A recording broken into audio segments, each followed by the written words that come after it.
Olá, turma! Bem-vindos a mais uma aula de literatura. Hoje nós iremos aprender um pouco sobre a obra Alto da Barca do Inferno. Então, o Alto da Barca do Inferno, ou Alto da Moralidade, ele é uma obra de dramaturgia, uma peça de teatro que foi escrita em 1517 pelo escritor, humanista português chamado Gil Vicente. Então, assim, essa peça ela é uma das mais emblemáticas desse dramaturgo, que foi considerado em Portugal o pai do teatro português. Então, o Alto da Barca do Inferno ele é considerado um auto moralizante. Então, o moral ele vai depender muito da sua interpretação, do que poderia ser moral. Então, o Teatro Vicentino ele é uma obra moralizante, segundo alguns princípios cristãos, uma vez que é possível notar essa moral cristã sendo vista como uma forma de salvação ou condenação. Vamos lembrar que alto é uma designação genérica para a peça pequena, de representação teatral.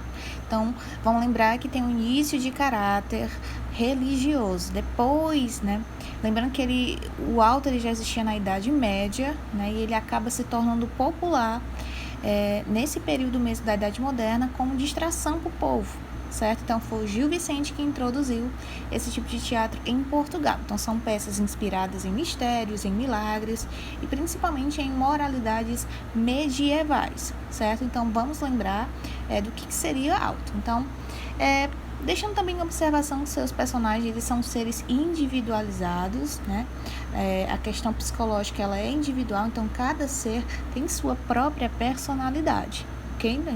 Então ele vai trabalhar muito essa individualidade. Então cada pessoa tem uma característica diferente no mundo, ok? Então eu peço para que vocês prestem muita atenção em cada personagem que vai ser colocado nesta aula, para vocês realmente observarem se cada um possui características diferentes, certo? Nós vamos também ter personagens tanto típicos da sociedade quanto personagens dentro de alegorias, que estão mais na questão do não real mesmo, voltado mesmo para essa expressão figurada do que poderia representar a classe social, ou então, no caso, uma ideia do que pode ser um indivíduo dentro da sociedade. Então, na real mesmo, ela é só a representação de uma ideia, ok? Então, a alegoria, ela é a representação de uma ideia. Então, é algo bem figurado. Lembrem aí que são elementos concretos, eles podem representar ideias abstratas, podem ser virtudes, podem ser defeitos. Então, vocês vão ver muitos exemplos com o passar aí do vídeo, que nós temos indivíduos que trazem características diferentes, de certa forma, virtudes ou defeitos diferentes. Então, o alto ele foi apresentado pela primeira vez em 1517, para uma rainha, e é representado até hoje no teatro, como está aí na foto do slide, até hoje é uma peça que é colocada no teatro, certo? Do mundo inteiro. Então, a gente possui algumas características dentro da peça, A primeira aí são os personagens tipos, que aparecem dentro da obra, Aqui são mais ou menos imagens de vestuários dessa época, Vamos supor que nas peças de Gil Vicente ele colocasse alguns desses personagens, então a vestimenta teria que ser dessa maneira dentro do teatro, certo? Então é mais um exemplo de como é que seria, no caso, a vestimenta desse teatro português, certo? Então vocês vão ver aí vários personagens, certo? O homem do povo, o fidalgo, Então, é bom vocês também lembrarem desses detalhes, certo?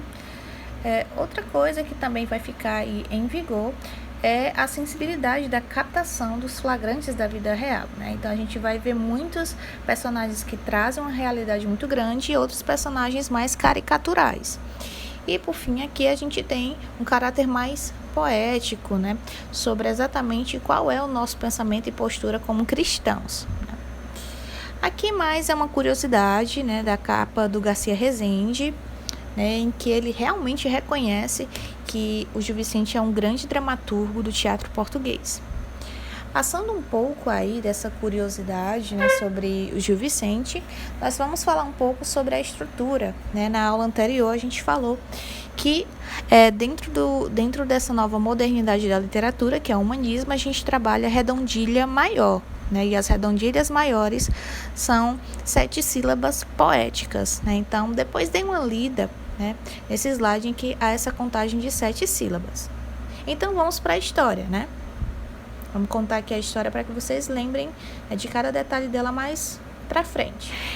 Bem, a peça alta da Barca do Inferno, ela vai representar o juízo final, né, o juízo final católico, de forma satírica, né, e com forte apelo moral. Então, o cenário da peça era uma espécie de porto. E nesse porto vão se encontrar 2 barcas, uma com destino ao inferno, comandada pelo diabo, e a outra com destino ao paraíso, comandada por um anjo. Então, ambos esses comandantes, eles aguardam os mortos, né, que são almas e seguirão ou ao paraíso ou ao inferno. Bem, então assim, a obra ela apresenta muitos personagens, como vocês estão vendo aí, e esses mortos eles começam a chegar. Então, o primeiro a chegar é o fidalgo. O fidalgo, ele é o primeiro, que ele representa a nobreza. E, infelizmente ou felizmente, né, ele é condenado ao inferno por seus pecados. Então, pecados como a tirania, a luxúria. Então, o diabo, ele ordena ao fidalgo que embarque. Mas, na peça, o fidalgo, ele se demonstra ser muito arrogante, né? Então, ele julga-se merecedor do paraíso. Pois, segundo ele deixou muitas pessoas rezando por ele. Então, ele é recusado pelo anjo e ele acaba encaminhando-se, né, frustrado para a barca do inferno, mas ele tenta convencer o diabo, né, de todas as maneiras, a deixá-lo rever a sua amada, né, porque segundo ele, ela sente muito a sua falta, né? Só que o diabo ele destrói o argumento do fidalgo, afirmando que, na verdade, essa amada dele era enganando ele.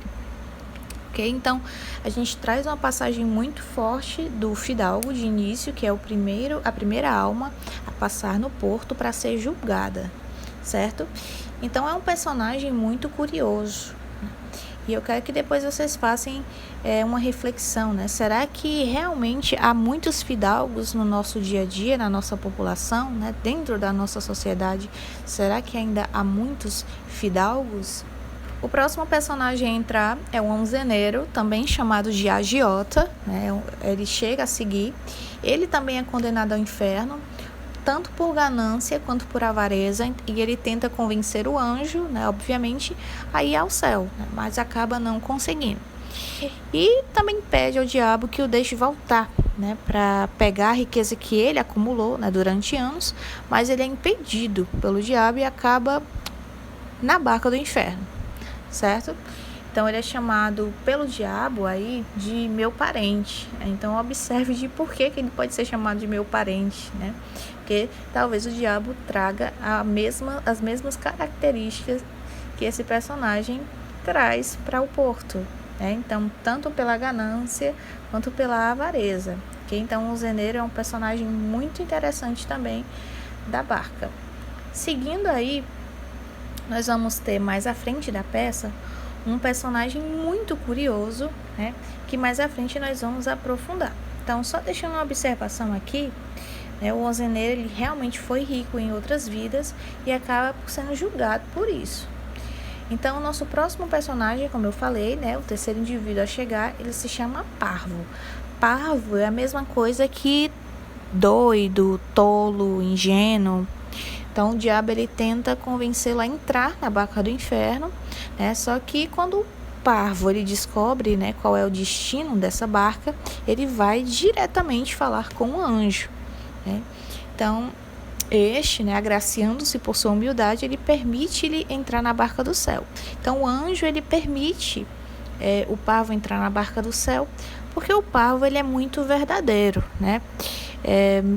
Talvez por conta de sua ingenuidade, por ser tolo, ele traga, sim, muita sinceridade na fala, certo? O frade, ele é mais um personagem a chegar, né? O frade, ele chega com amante, né? Frade aí, no caso aí, é padre, vocês sabem bem. Então, ele chega cantarolando no porto, Então ele se sente ofendidíssimo quando o diabo ele convida ele a entrar na barca do inferno, né? Pois ele acha que por ele ser um representante religioso, ele crê que teria o perdão, né? Porém, ele foi condenado ao inferno, né? Por conta de quê? Do falso moralismo religioso. E depois aí do frade, nós temos a Brígida Vaz, né, que ela é uma feiticeira e alcoviteira. Ela é recebida pelo diabo, que lhe diz, no caso, que seu maior bem são 600 virgos postiços, né? Virgo é ímen, certo? Representa a virgindade. E a gente acaba entendendo que essa mulher ela prostituiu muitas meninas virgens. E postiço, no caso aí, é que nos faz acreditar que ela enganava 600 homens, dizendo que as meninas elas eram virgens, né, e tal. Então a Brígida ela tenta convencer o anjo a levá-la na barca do céu inutilmente, né? Então ela é condenada por prostituição e feitiçaria. É uma acusação muito pesada, ok? Então, essa alcoviteira, ela era um personagem que acaba utilizando o reflexo da falsa religião, que era praticada na época, certo? Olha, mais uma reflexão. Então, é uma espécie de mulher que incentivava muitas mulheres a seguirem o caminho da prostituição, né? Infelizmente. Então, é uma personagem típica, né? Pois ela acaba representando um grupo social, né? Um povo cheio de pecados, cheio de malícias, de falsa religião, certo? Então ela vai representar os elementos do povo e a baixa burguesia, né? Obviamente que acabam se dedicando a encaminhar essas mulheres casadas, inclusive, à prostituição. Então ela representa essa atividade profissional que acaba sendo vista com maus olhos pela sociedade, certo? Então é uma personagem que apresenta uma voz elogiosa, né? E usa muita linguagem